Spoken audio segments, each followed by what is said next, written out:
Halo hijau lovers, welcome back to my channel. Jumpa lagi di channelnya Indra Bruno. Oke guys, ini saya mau membahas tentang radiator ya. Nih, radiator kalau normal ya, sirkulasi normal, air di dalam itu cadangan ya, air cadangan di situ awet ya.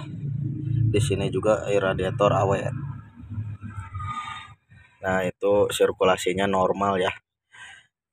Kelebihannya seperti yang sudah saya videokan ya, kalau pakai kipas daun 7, si garis itu cuman di garis diam. Biasanya kalau cuaca panas gini dia naik sedikit lah, itu normal ya. Kecuali kalau dia naik sampai ke tengah, udah pakai kipas yang daun 7 juga, nah itu harus warning ya. Penyebab panasnya kalian bisa cek dari mana kira-kira ya. Oke, jadi ada beberapa ya yang menyebabkan ampere bensin, ampere temperatur ya, bukan ampere bensin, ampere temperatur atau ampere suhu naik ya. Ada beberapa yang menyebabkan panas ya pada mesin. Bisa dikarenakan karena sirkulasi air dari radiator nggak normal ya, atau bahkan airnya cepat berkurang. Oke, jadi di sini saya akan memberikan penjelasan beberapa penyebab air radiator berkurang atau mesin panas ya guys ya. Nah, ini yang saya ketahui ya. Tapi sebelum kalian menonton video ini lebih lanjut, jangan lupa klik tombol like dan subscribe-nya dulu guys.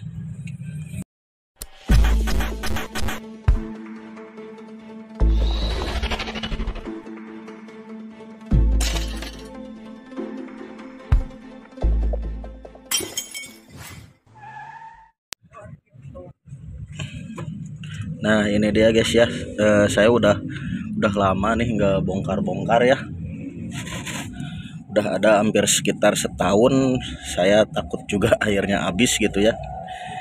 Ternyata alhamdulillah, ternyata air nggak berkurang guys dari radiator.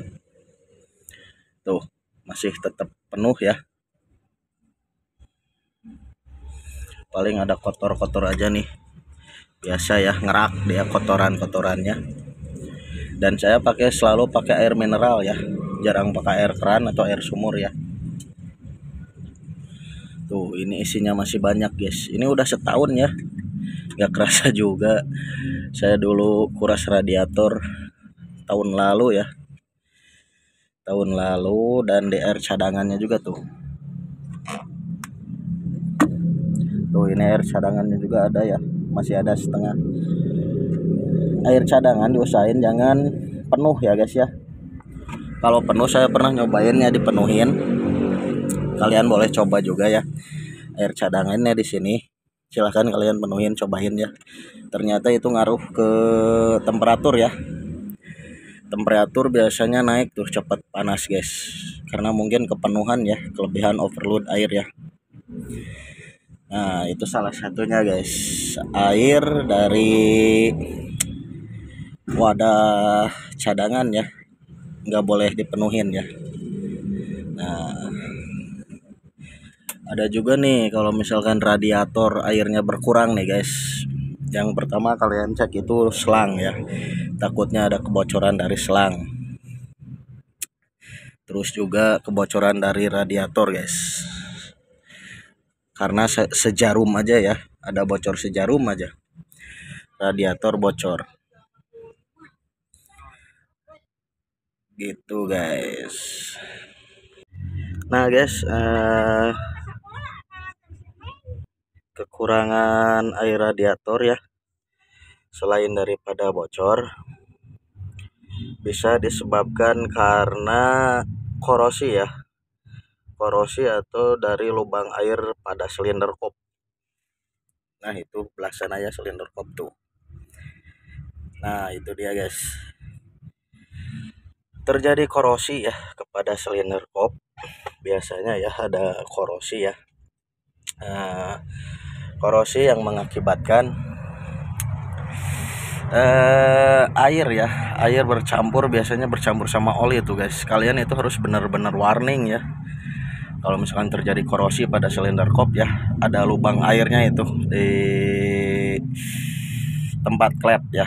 Di tempat klep ada yang garis-garis kayak gini nih, lekukan-lekukan itu lubang air ya guys ya. Gunanya kalau misalkan yang masih bagus, masih ori, lubang airnya itu belum terjadi korosi ya, lubang airnya. Nah guys, biasanya kayak gitu ya. Kalau misalkan ada yang pengurangan air radiator ya, terjadi korosi di silinder kop, itu kalian harus warning. Biasanya si air itu bercampur sama oli ya di bagian blok mesin. Silahkan kalian coba cek di ini ya. Kalau misalkan kalian turunin oli, ada campur nggak sama air. Kalau misalkan ada campur, aduh ini panas cuaca nih guys nih. Biasa ya, berada di hijet, cuacanya lagi seru nih, lagi panas gini pasti berkeringat. Nah balik lagi guys ke pembahasannya. Kalau misalkan oli bercampur, kalau kalian turunin ya, olinya bercampur sama air, biasanya terjadinya itu adalah di silinder kop ya, di lubang airnya terjadi korosi guys. Biasanya air juga cepat berkurang ya. Karena apa? Karena si air itu larinya ke mesin gitu. Bisa juga nih kalau misalkan udah terjadi korosi ya, lubang airnya udah gede, diakalin. Biasanya diakalin pakai 2 packing ya, silinder kopnya double packing. Nah biasanya kalau misalkan udah double packing gitu, kalau misalkan packingnya udah jebol, biasanya yang pakai double packing kan packingnya jebol nih. Nah terjadi lagi kekurangan air pada radiator guys. Itu dia guys yang menyebabkan panas pada temperatur ya, temperatur ampere suhu di hijet 1000. Jadi itu dia guys, bagian-bagian yang mempengaruhi ya, ampere temperatur di hijet itu naik. Oke guys, itu dia ya. Jadi kalian harus warning ya. Selain dari kipas ditambahin 7 ya untuk pendingin, kalian juga harus warning. Udah kipas diganti pakai 7, ternyata masih ada panas nih. Normalnya kalau misalkan kipas sudah diganti pakai 7, dia naik ya nih. Dia naik pas garis. Pas banget di garis guys. Nih ini kan kurang ya. Nah kalau udah pakai kipas daun 7, dia pas di garis si jarumnya ini. Nah kalau misalkan ada panas nih, ternyata melebihi garis, kalian cek radiatornya guys. Bisa cek di radiatornya, takutnya radiatornya sirkulasinya nggak jalan, atau juga ada kebocoran radiator, atau juga si lubang air dari silinder kop tadi ya terjadi korosi guys. Itu juga bisa ya guys ya. Nah itu dia guys video saya kali ini ya, membahas tentang ampere temperatur ya naik. Itu terjadi karena apa? Nah tadi gejala-gejalanya sudah saya sebutin satu persatu. Semoga video ini bermanfaat buat kalian semuanya ya guys ya. Dan buat kalian nih yang baru datang ke channel saya, jangan lupa klik tombol like dan subscribe-nya dulu guys. Karena apa? Karena tanpa like dan subscribe dari kalian, saya juga ya gak akan berkembang nih channelnya guys. Oke. Dan akhir kata dari saya, salam adab Indonesia.